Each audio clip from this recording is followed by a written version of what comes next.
Hello, everyone. Good afternoon. And hello, Professor Jeffrey Sachs. Welcome to Fudan University. Welcome to China Institute on the occasion of the 10th anniversary of the Institute. We will together explore a hugely important topic of the Israel-Iran conflict and its implications for the world. But to be honest, Professor Sachs, you are so popular among the audience here and beyond. You can talk on any subject you choose, which will be well received by the Chinese and global audience.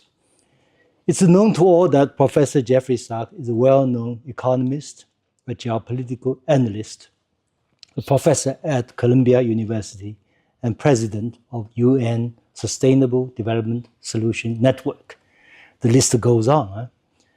But to my mind and to many people here in the audience and beyond, Professor Sachs is first and foremost an original thinker on many most pressing global issues and crises.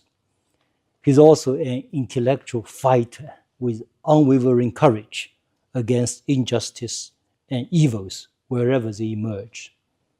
He's also a loud and articulate and highly reasoned voice for our collective conscience in the interest of mankind.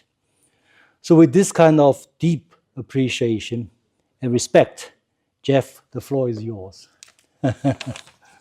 Please.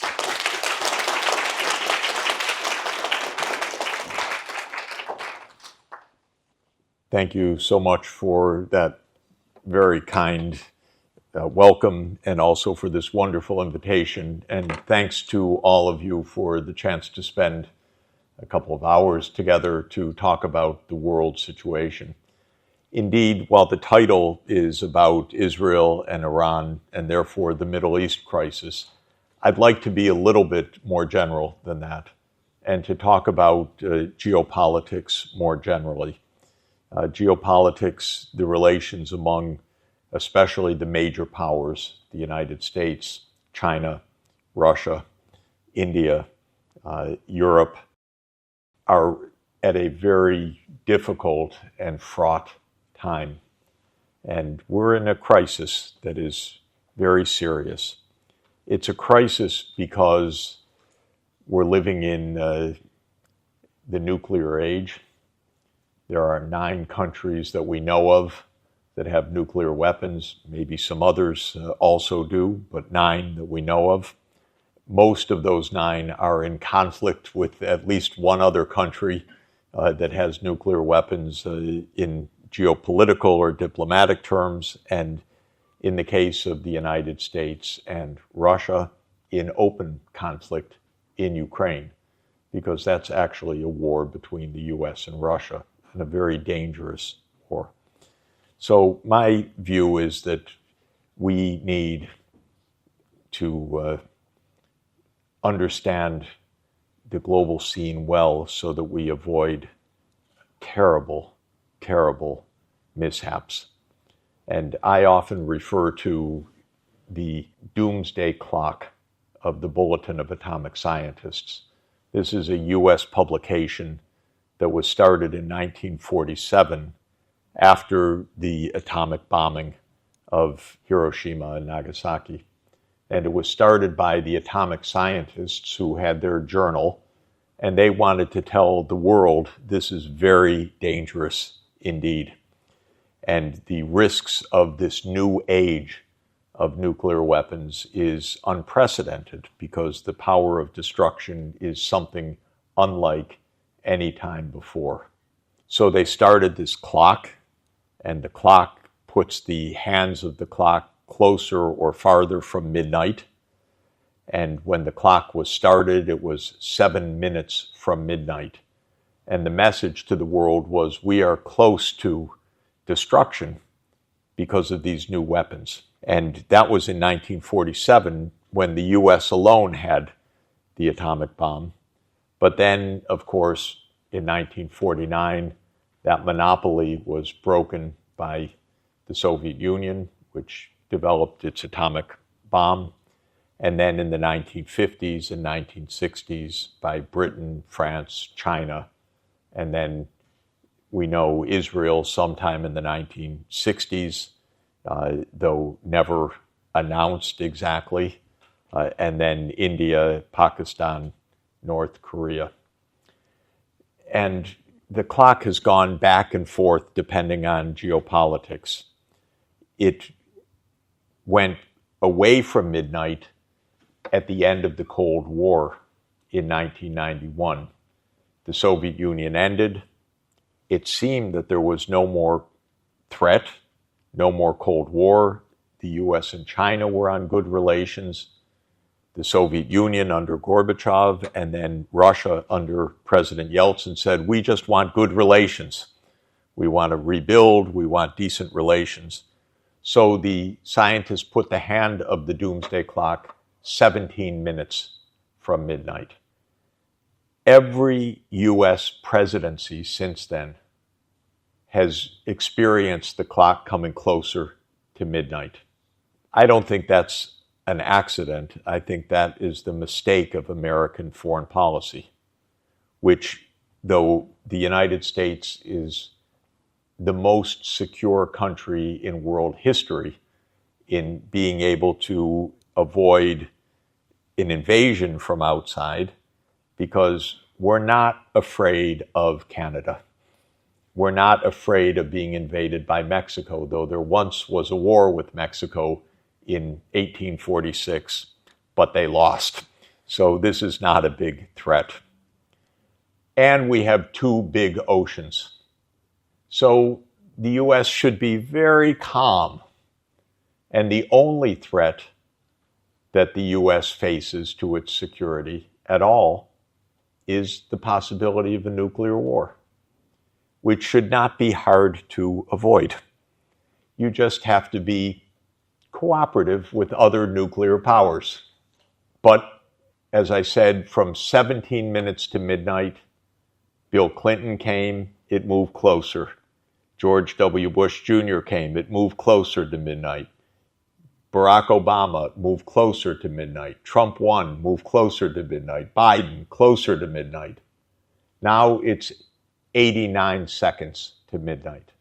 So less than 1.5 minutes to midnight from 17.5 minutes. What is going on that every administration is moving the hands closer to midnight? Of course, there are many possible interpretations, but mine centers on the United States and centers on the Western world more generally, by which I mean the US, the European Union, Britain, Australia, New Zealand, if I could add those together, because those are offshoots of Britain as well. And in my view, what is going on is a serious misunderstanding of global reality by the leadership of my country that has persisted now for more than 30 years. You had a wonderful debate, Professor Zhang, with Francis Fukuyama, which I just had the chance to read from 14 years ago. And as you told me, you're right, you won the debate. But the idea of Professor Fukuyama already back in the early 1990s was that the West had triumphed and it was the end of history. And my basic understanding of the reality is something different. And that is that with the end of the Cold War, the world had triumphed in the sense that we had the chance to escape from nuclear war and from confrontation, and we had the chance for rapid economic development in all parts of the world, which China led and China exemplified. So from the 40 years from 1980 to 2020, China experienced the fastest economic development in world history for a large country.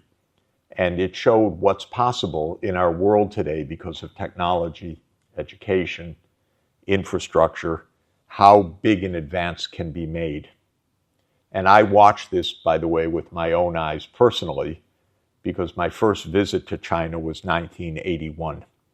And so China was not a rich country in 1981. China was very poor in 1981 because of the history of the previous 150 years. And over that 40-year period, which is the period of my professional life, China experienced this rapid development. And my view is that's what's possible in all parts of the world.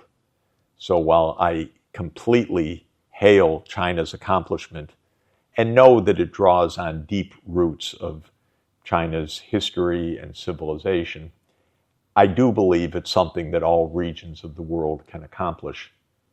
Maybe not at the same speed, maybe not with all the same success as China, but I do not write off any part of the world, Africa or India or South Asia or Central Asia or Latin America. This idea that we could all live in peace, in mutual prosperity, with rapid economic development in poor countries, I think is the reality of our world in its potential, but obviously not the reality of our world in its actuality. So we need to understand the world as it could be and then aim to achieve that world. Unfortunately, this was not the idea of the United States at the end of 1991 when Professor Fukuyama declared the end of history. The idea was that the Western world would lead the world from now onward, and especially the United States within the Western world would lead the world onward. Whether other regions developed or not was of modest interest, but if they did develop, they needed to develop under the wing of the United States. In other words, what was important at the end of the Cold War was dominance, not cooperation or peace. And this is why I think the world has remained and become more and more dangerous over the last 35 years. So to my understanding, we have a mindset problem. And the mindset problem is that the Western world dominated the world economy and world politics and finance for about 250 years, roughly from 1750 to roughly the year 2000. And during that period, the ideology in the Western world explained that dominance as an inherent, rightful feature of the world. And it explained that dominance in a number of different ways, some very extreme, some a little bit less extreme, because there were theories of racial superiority, there were theories of social superiority, there were theories of cultural superiority, there were theories of religious superiority, that this was a Christian world after all. But whichever theory one subscribed to, there were theories of genetic superiority, biological superiority. Whichever view one took, the idea was deeply embedded in the mores, the stories, the beliefs, the institutions, and the politics of the Western world. And two countries dominated most of all, and most of the world's problems today can be traced to them, actually. One was Britain, and China had quite an interesting experience with Britain, starting from 1793 up through probably the end of World War II. And the other has been the United States, which is a successor to Britain in both the Western world and the Anglo-Saxon world. So the British definitely had an arrogance of power, and they used that arrogance of power in China, in India, in Russia, in every part of the world, because the belief was that Britain was the empire on which the sun never set. This was the era of Pax Britannica, although it wasn't so peaceful, but it was the era of British dominance. And the 19th century was really defined by British dominance internationally. Europe experienced two disastrous civil wars in the first half of the 20th century, which we call World War I and World War II, but in Europe they were really civil wars within European countries. And at the end, Britain was no longer able to maintain a global empire, but the United States took over at that point. And the U.S. inherited the mindset and the institutions of British imperial rule. The main geopolitical institution of British imperial rule was to control regimes of different parts of the world. So Britain mastered what we call regime change operations. If you don't like a government, replace it. It's a different kind of foreign policy from diplomacy. In diplomacy, if you don't like a government, sit down and negotiate. If you're British in the 19th century and you don't like a government, threaten it, kill the person, the ruler, or overthrow it. And this was the main mode of British action. In the second half of the 20th century, the United States took over that method of operation. Indeed, the British taught it to the Americans, I would say. And in 1953, we did a joint venture together, the British and the Americans, the British MI6, the spy agency, and the CIA, to overthrow the government of Iran, which brings us to our current situation. Iran had a functioning democratic government in 1953, led by Prime Minister Mossadegh.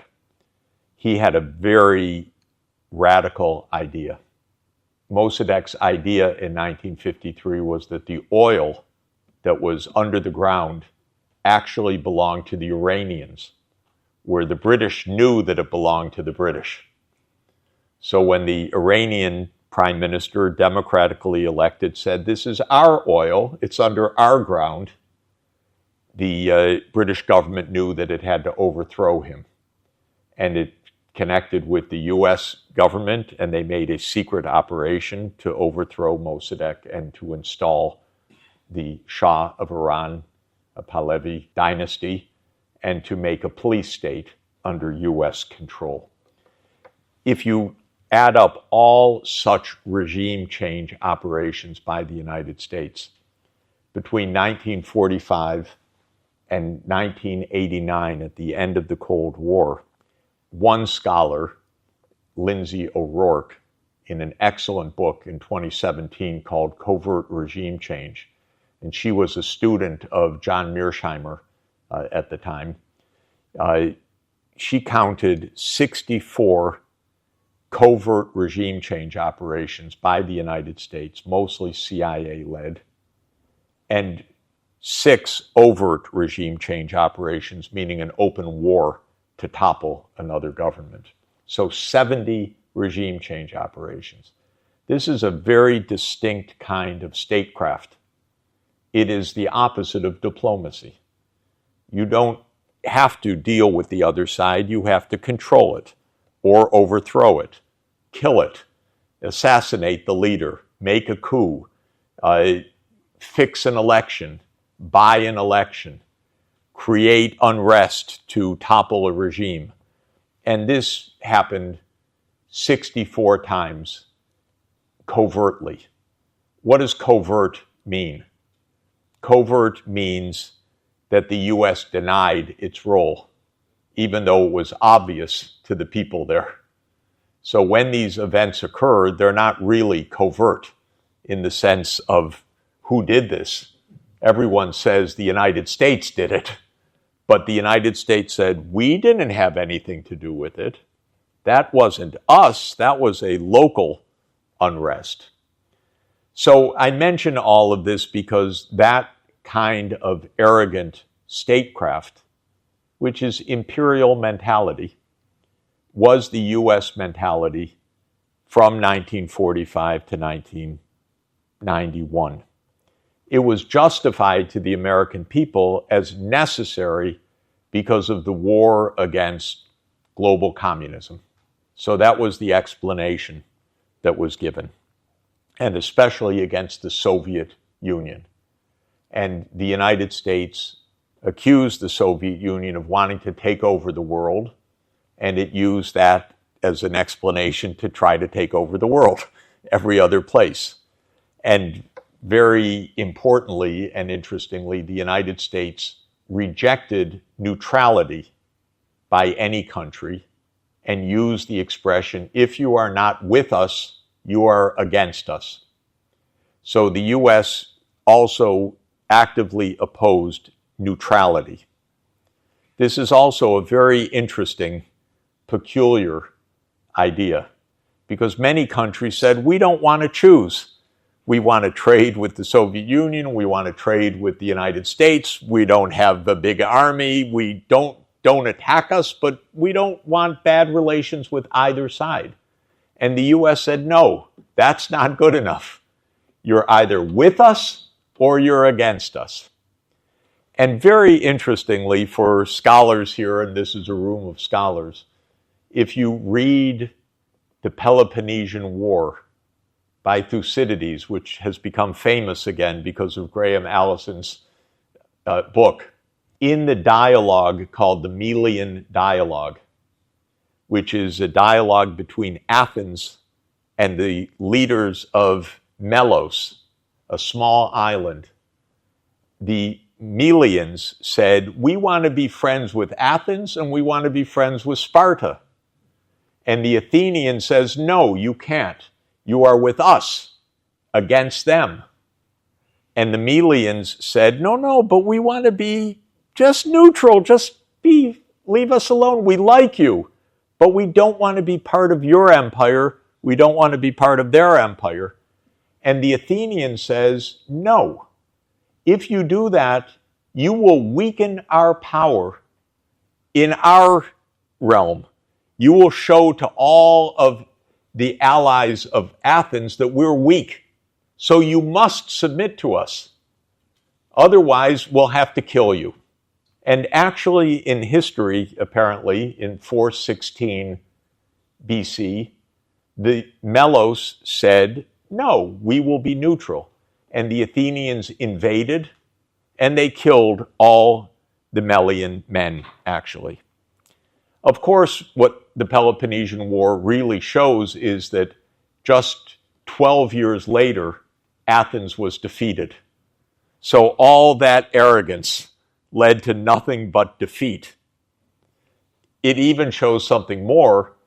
Sparta, which won the war, disappeared from history also. So neither side won in the end. The war exhausted both sides, and Greece was invaded by Macedonia in the next century. So both sides lost from this ongoing war. But the arrogance of Athens is the arrogance of the United States. And by the way, Athens was a great democracy, and it had a great arrogance, and it made a great self-disaster by that arrogance. And by being a democracy, they elected a lot of stupid people that were very demagogic and that told them, why don't we invade Syracusa?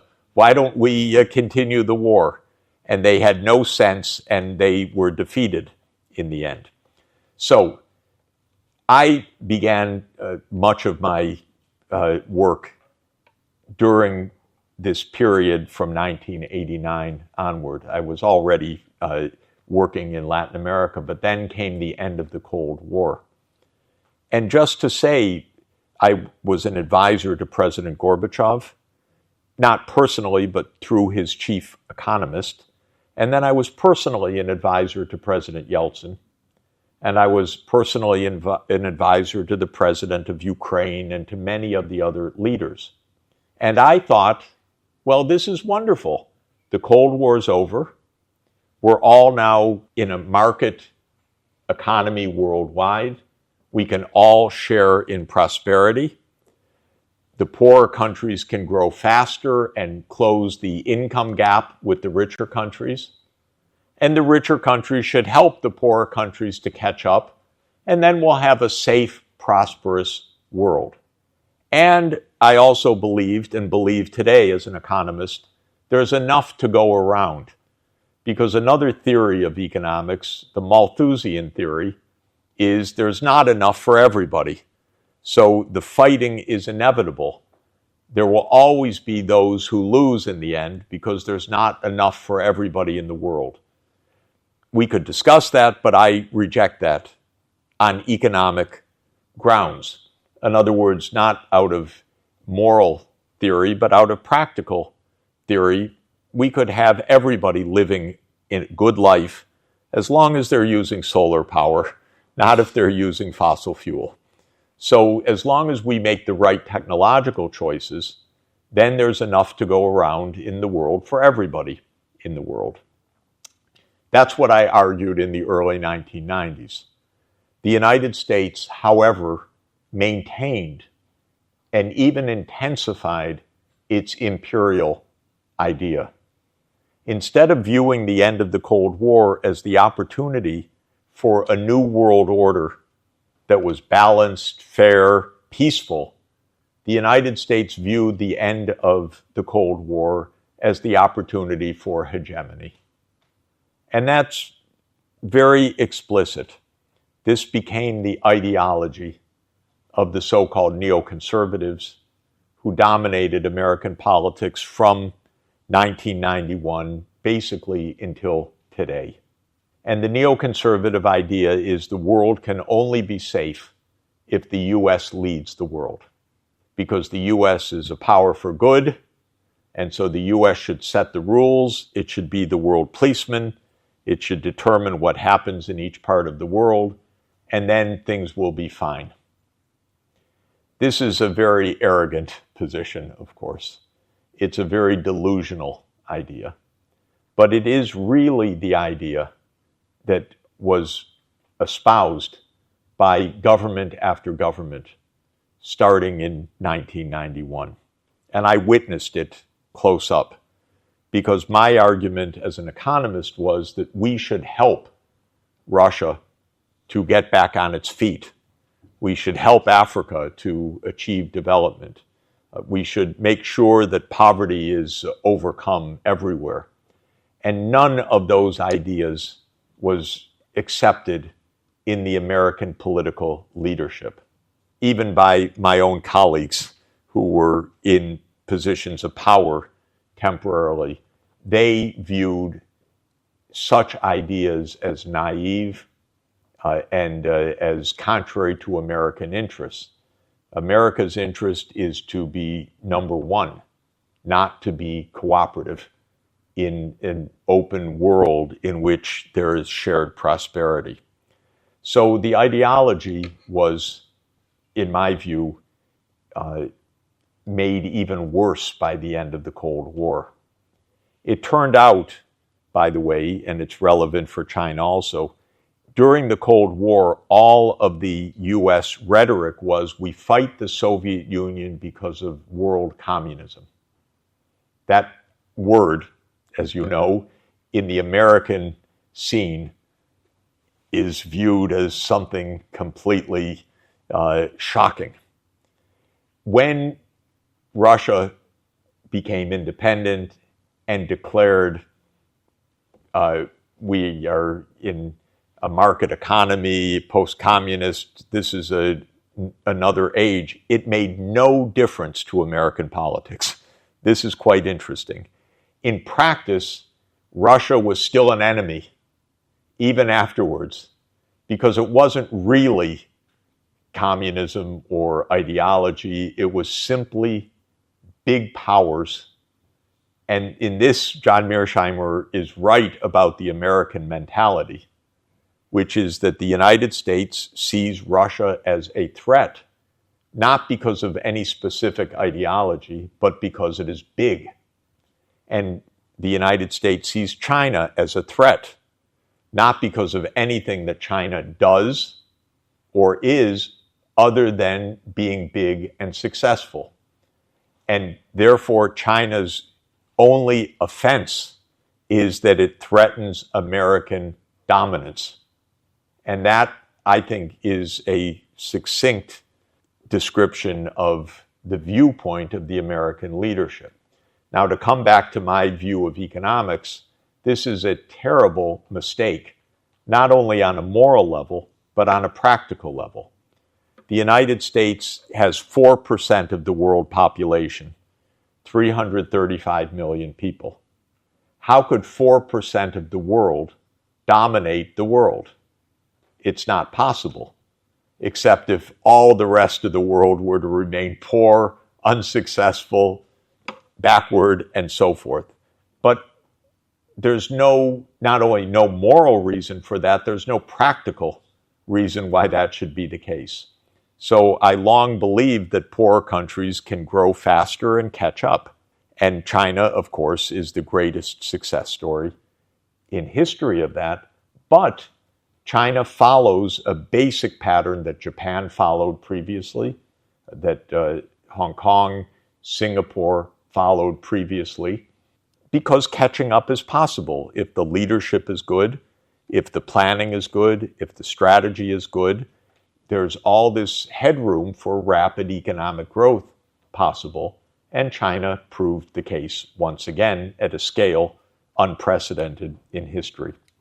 So the U.S.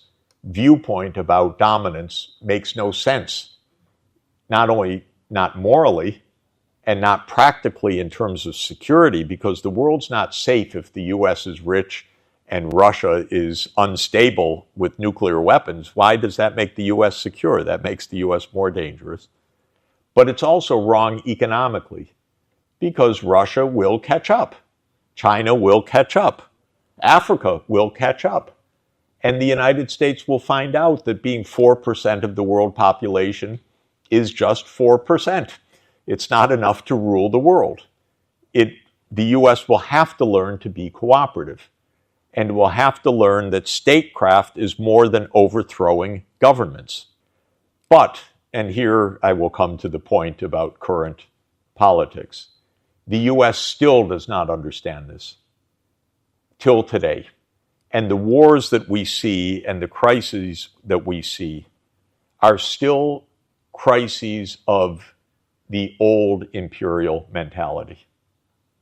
So the war in Ukraine is a war that the U.S. caused, not a war that Putin caused, but a war that the U.S. caused by expanding the military alliance, NATO, eastward, and trying to set up a military base or bases in Ukraine and in the South Caucasus, especially the country Georgia. And the Russian government said, no, you can't have military bases on our border. We don't accept that. That's a real security threat for us. And the American position was, it's none of your business, Russia, what we do. If Ukraine says yes, we're going to put our missiles next to you. And President Putin said, no, you're not. That's dangerous for us. And the United States said, it's none of your business. And so this is the essence of the Ukraine conflict, which is that the U.S. said we can expand our military reach anywhere. The Russians said not on our border, and it finally came to war. Before it came to war, the government in Ukraine in 2010 was very clever. It said, we want neutrality. Well, read Thucydides. The Americans did not accept Ukraine's call for neutrality. What did the United States do to the president who wanted neutrality? It overthrew that president in February 2014. So the U.S. made a coup together with Ukrainian forces. The U.S. role was quite obvious, though it was denied, so we can call it a covert regime change operation.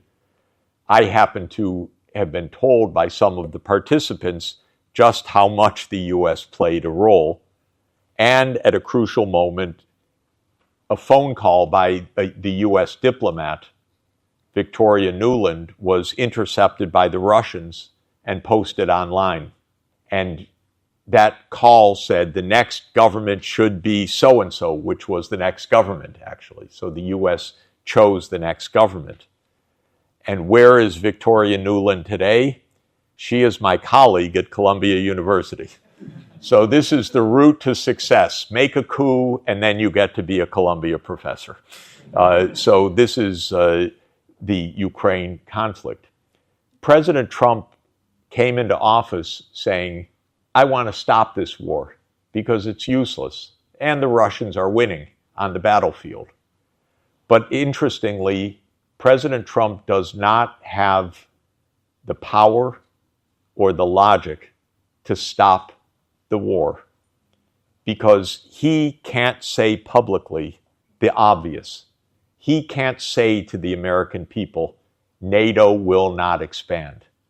If he says that, he's declared, you're a weakling, you're a traitor, you're making a concession to President Putin, you're giving up, you're on the payroll of the Russians.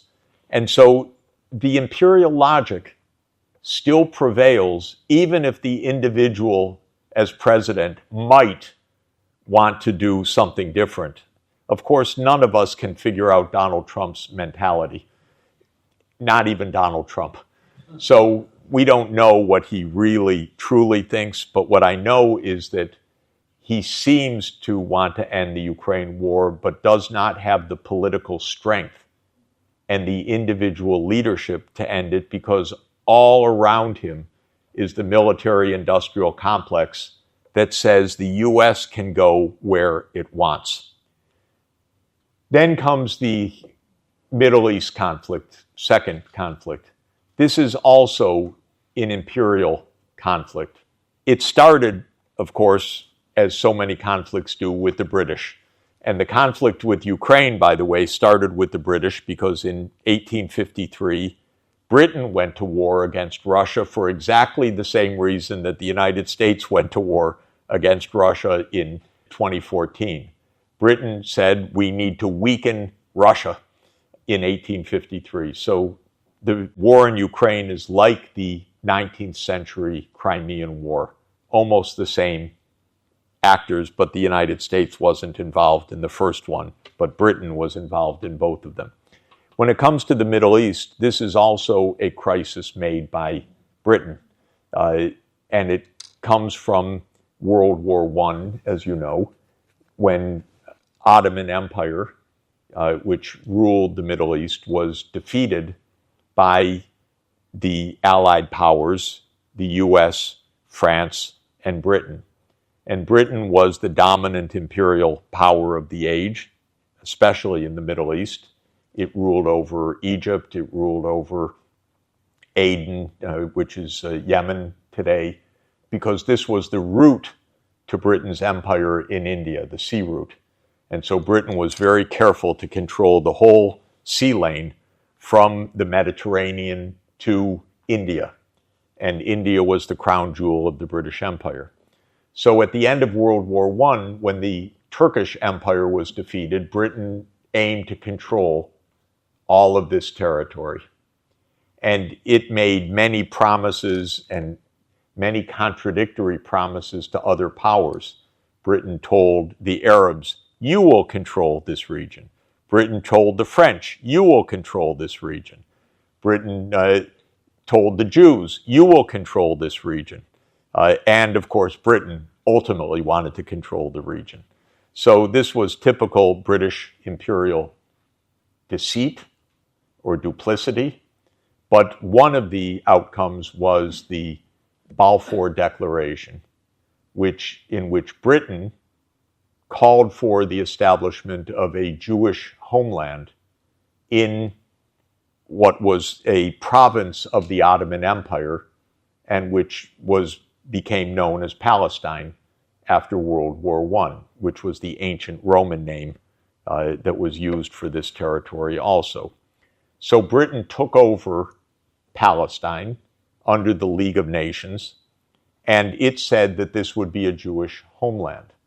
This is a very complicated, weird story, because the Jewish faith had its main temple in this place 2,000 years earlier, but it had been banished from this place by the Roman Empire in the year 135 AD. And now it was recreating this ancient state. The only problem was that 95% of the population was Arabs who did not want a Jewish homeland in this territory. But Britain used its imperial power to force the in-migration of people of Jewish religion, especially from Eastern Europe, to claim a part of British-controlled Palestine. And a very long story, that has led to 100 years of crisis, because there was a local population. The local population resisted the incoming of migrants from Europe especially, and then after the state of Israel was established, from other regions of the world, including the Middle East and South Asia. And the mentality of the Jewish state, which was established in 1948 by the United Nations, was our security depends on having no Arab state next to us that opposes us. And so the idea of sharing the land, which was a UN idea, was actually rejected by both sides in a way. The Arabs said, we're the majority, we should rule. And the Jews said, we're the minority, we need to dominate, because otherwise we won't be safe. And so this has led from 1948 until today to an unresolved war. But remember, this was a state created by the British Empire and now backed by the US Empire. So Israel could not survive without the US being the imperial power that enforces Israel's power in the region. Because Israel's just 8 million people. The Arab world is about 400 million people. And Israel, therefore, depends on its security entirely on the United States. The United States has seen this as an imperial project that's good for the United States, because if the U.S. has control over the Middle East through Israel, well, that gives the U.S. control effectively, militarily, in the region. So the U.S. has backed Israel for many decades during this period. It's a very dangerous ongoing conflict because it is very unjust, and Israel needs to use more and more force in order to repress the aspirations of the Palestinian people. And the more force that Israel uses, the more resistance there is. And we've reached a point of violence that is unprecedented in modern times. Israel is committing a genocide in Gaza right now, which is one part of the Palestinian lands. And every day they're slaughtering tens or hundreds of innocent people with open fire. And today there was another massacre. People came for food and they were just shot by the Israeli armed forces. Iran, as you know, which is a long empire that has 5,000 years of history, backed the Palestinian cause, and it supported resistance to Israel. Both Hamas and Hezbollah, two groups, and in Yemen also the Houthi militants. So Israel has always had the idea we need to topple the Iranian regime. Instead of saying we need to settle the Palestinian crisis by giving a state of Palestine next door to a state of Israel, Israel has said we need to overthrow the Iranian government so that they don't bother us. And Israel actually made a long list of governments that it wanted overthrown by the United States because those governments were resisting Israel's attempt to control the region. And the list actually was made, literally made, we want 7 governments overthrown. And that list was unveiled in 2001 one of our generals, General Wesley Clark, talked about this in an amazing set of interviews. And the 7 countries are Lebanon, Syria, Iraq, Iran, Somalia, Sudan, and Libya. So 7 countries that were supporting the Palestinian cause. And the Israeli government said to the Americans, you overthrow those 7 governments. Well, it's not so easy. Those turned into 7 major wars. We had the war in Lebanon for many, many years. We had a 15-year war in Syria, which is still going on because the U.S. tried to did overthrow the Syrian government. We had the U.S. invasion of Iraq in March 2003. We had the U.S. bombing of Libya in 2011, which created a civil war in Libya. We had the U.S. supporting an insurgency in Sudan to break Sudan into 2 countries, Sudan and South Sudan, both of which are in civil war now. And we have had the U.S. supporting interventions in Somalia, which is an ongoing battleground as well. So the U.S., the one that was missing up until 2 weeks ago, or up until last month, was Iran. And the Israeli government was always begging the U.S., bomb Iran, bomb Iran, bomb Iran. And finally, Trump, who's, again, not very smart, not very effective, not very capable of resisting these kinds of demands, said, okay, we'll bomb Iran. And the war, such as it was, lasted 12 days. Israel went in and assassinated dozens of people through its Mossad, the secret service, or the spy agency, but basically it's an assassination unit. And the idea was to create a regime change. But it failed.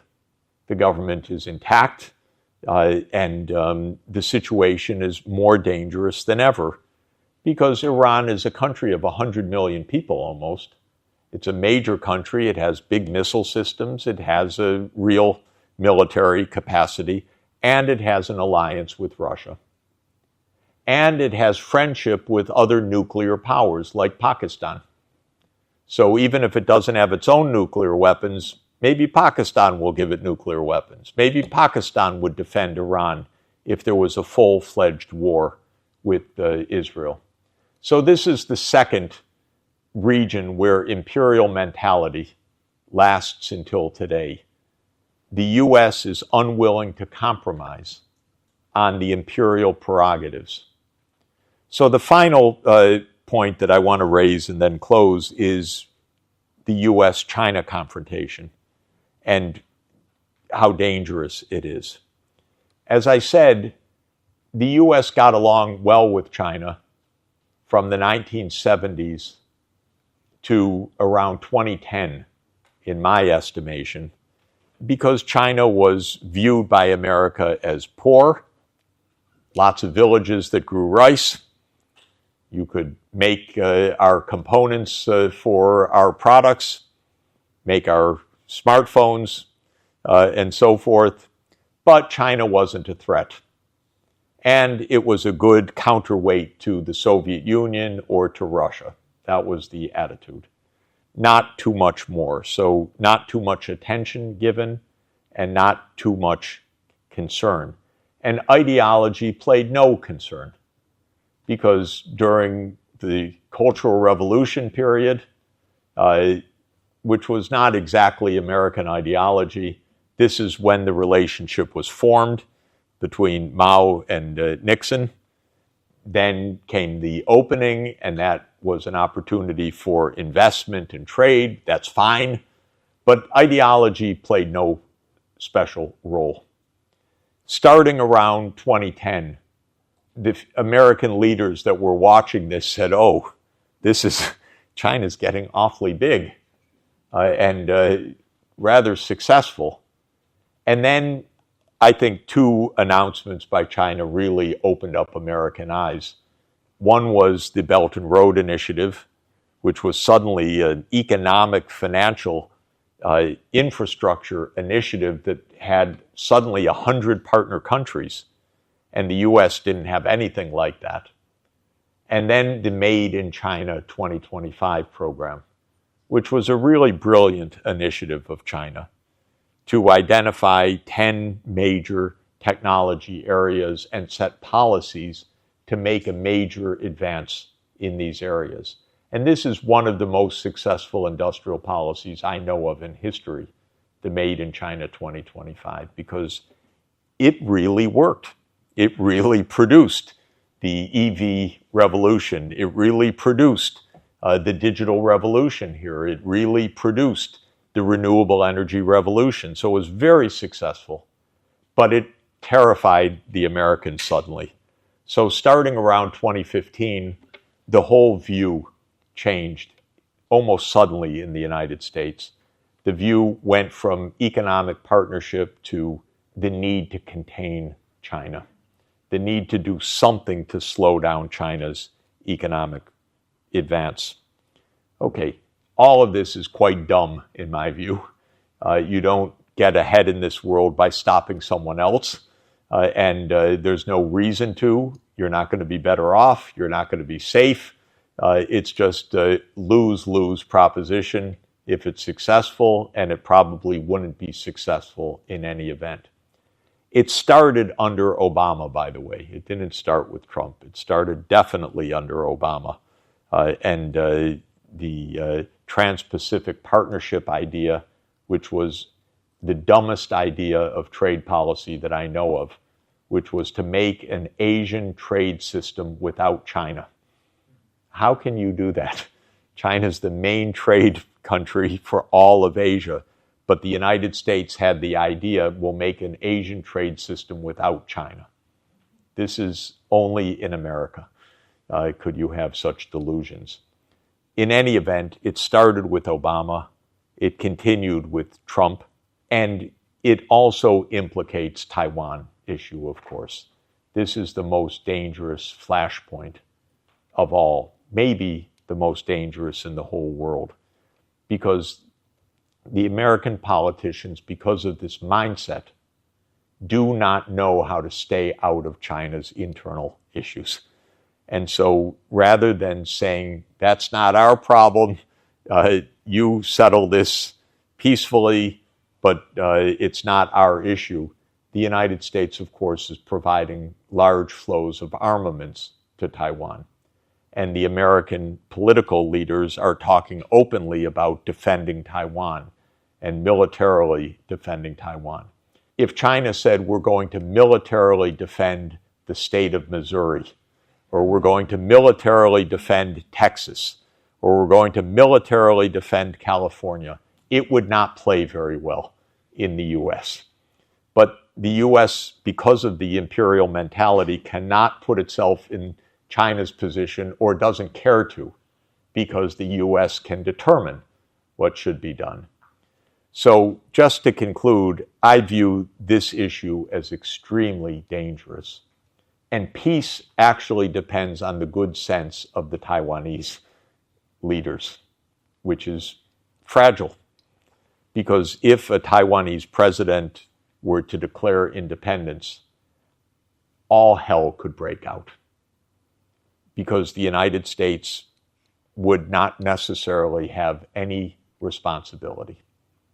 And this is why the situation is so dangerous. And if Taiwan were smart, and my feeling is Taiwan could end up like Ukraine, destroyed in between two fighting giants. And if Taiwan were smart, the first thing they should say is to the United States, don't send us any weapons, please. We don't want a fight here. We'll handle our own diplomacy across the Taiwan Straits. Please, quote, don't defend us, because we don't want to end up like Ukraine, caught between two giant powers. So I'll conclude here for our discussion to say that the world really is dangerous right now because of this mindset, on the one hand, that I've described in the US, and at the same time because of changing reality. I want to end on an optimistic note. If we can avoid conflict, because of the technological revolution, we really could have a world of shared prosperity.